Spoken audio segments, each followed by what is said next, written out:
Amélie, je suis donc chargée de mission, création, reprise et développement d'entreprise pour Initiative Eure-et-Loir. Sandrine, je travaille chez Initiative Eure-et-Loir depuis 2 ans et demi maintenant, plus particulièrement en charge de la communication et en charge du parrainage. Amélie, je travaille donc chez Initiative depuis août 2017. Mes missions sont principalement administratives et financières. Je suis Élise, je suis en contrat de professionnalisation chez Initiative Eure-et-Loir depuis mi-septembre pour un bachelor marketing et développement commercial. Olivier Pétrus, responsable d'Initiative Eure-et-Loir depuis août 2016. On a constitué en 2016 une équipe sous la présidence de M. Parago et de l'ensemble du conseil d'administration pour être aujourd'hui une équipe de 5 pour accompagner l'ensemble des entrepreneurs dans leurs projets professionnels. Avec une spécificité particulière, c'est de mettre en place ce qu'on appelle un prêt d'honneur, donc un prêt personnel sans garantie, sans caution, pouvant aller aujourd'hui jusqu'à 15 000 €, voire 30 000 € dans le cadre d'une reprise d'entreprise.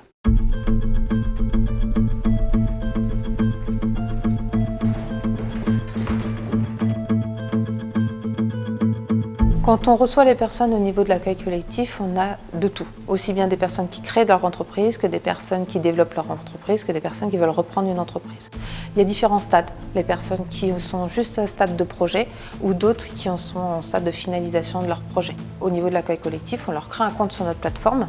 Vous allez tous recevoir par mail des identifiants, instructions, expertise, comité, suivi.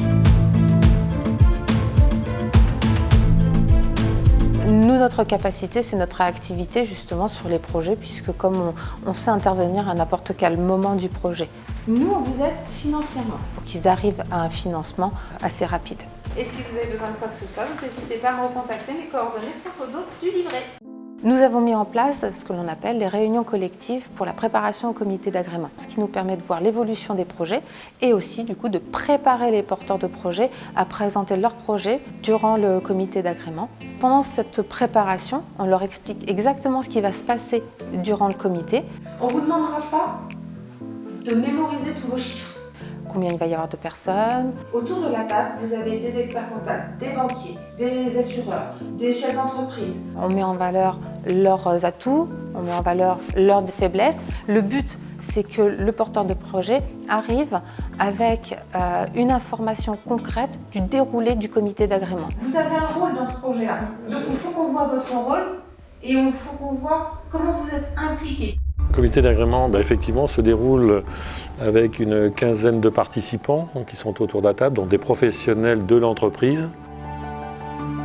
Beaucoup de compétences autour de la table, puisque les personnes représentent les différents métiers de l'entreprise, la communication, les finances, le management, le marketing, la gestion pure de l'entreprise. Il y a même aussi des métiers. Lorsqu'on n'a pas forcément la compétence du métier, on fait appel à notre réseau pour pouvoir comprendre un peu les chiffres qui nous sont donnés par l'entrepreneur. Je m'appelle Christian Tedesi et donc j'assiste au comité d'agrément pour attribuer des financements à titre personnel aux porteurs de projets, que ce soit dans la création d'entreprise, dans la reprise d'entreprise et les entreprises au sens large, aussi bien des PME que des très petites entreprises, voire même avec simplement qu'un seul salarié. Nous recevons le porteur de projet qui nous présente son projet dans sa globalité, en sachant que tous les membres du comité peuvent poser des questions. Dès qu'il y a une question, il faut une réponse qui permettra de voir si le projet est bien assimilé par la personne, elle connaît bien son projet. On a les clés de septembre, donc on démarre la première semaine de septembre. On a trouvé un partenaire financier bancaire pour le camion. Là, on cherchait tout ce qu'une entreprise a besoin pour commencer, donc du souffle, de la trésorerie, du stock, de l'achat de matériel. C'est pour ça qu'Initiative Eure-et-Loir est là, entre autres, pour nous aider. Et c'est vrai qu'on a eu un comité super agréable qui a beaucoup cru dans notre projet. Aujourd'hui, on sollicite Initiative Eure-et-Loir pour un investissement, un agrandissement de notre parc machine. Il y a 4 ans, à la création de notre société, on les avait sollicités pour le commencement de la société et ça s'était bien passé. Là, en fait, dans le cadre de notre développement, on a besoin d'acheter de nouvelles machines pour produire plus vite, pour produire mieux, pour produire plus écologique, aussi de façon plus efficace et plus ergonomique avec nos salariés. C'est pour ça qu'aujourd'hui on les sollicite. 95% des dossiers sont acceptés. Il y en a certains qui sont ajournés. Il peut y avoir des lacunes et à ce moment-là, on essaie de déceler ces lacunes pour pouvoir lui proposer par la suite un parrain ou une marraine. C'est un accompagnement personnalisé des entrepreneurs qui ont un besoin dans un domaine particulier autour de la création d'entreprise et qui vont donc bénéficier de cet accompagnement grâce à des bénévoles de notre association qui sont des cadres dirigeants, des entrepreneurs encore en activité ou d'anciens entrepreneurs actuellement à la retraite. J'ai trouvé que cette opportunité de pouvoir accompagner des entreprises en création, en reprise, c'est une expérience passionnante. Pour les conseiller, les écouter, répondre à leurs questions. Ils ne sont pas là pour faire le travail à leur place, mais vraiment là en termes de soutien. Moi j'ai monsieur Lenevé qui est avec moi et avec qui tout se passe très très bien, qui est un peu un pilier qui m'aide beaucoup, qui répond à mes questions, qui me rassure, parce qu'il a un regard en fait extérieur sur la boutique. On peut échanger par mail, par téléphone et on a nos rendez-vous régulièrement à la boutique aussi. Jean-Michel Lenevé, je suis retraité depuis une douzaine d'années.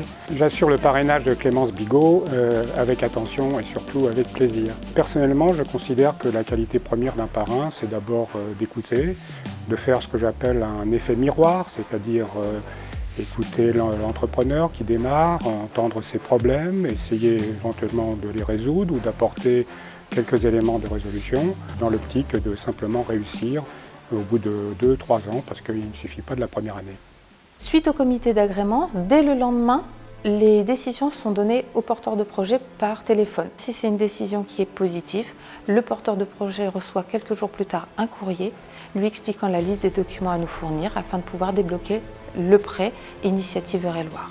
Nous organisons donc une remise de fonds collective. On leur explique le contrat de prêt, en quoi il consiste, on leur donne leur échéancier, où on remet donc un chèque à chaque bénéficiaire. La remise de fonds donc, est une étape importante. Elle permet également en fait, de tisser un lien. Notre but, c'est de leur remettre un chèque pour les aider maintenant, mais également pour que ça pérennise l'entreprise et donc que dans 10 ans, elle soit toujours là. Et qu'en cas de difficulté, qu'elle n'hésite pas à revenir vers nous. On est vraiment à leur écoute.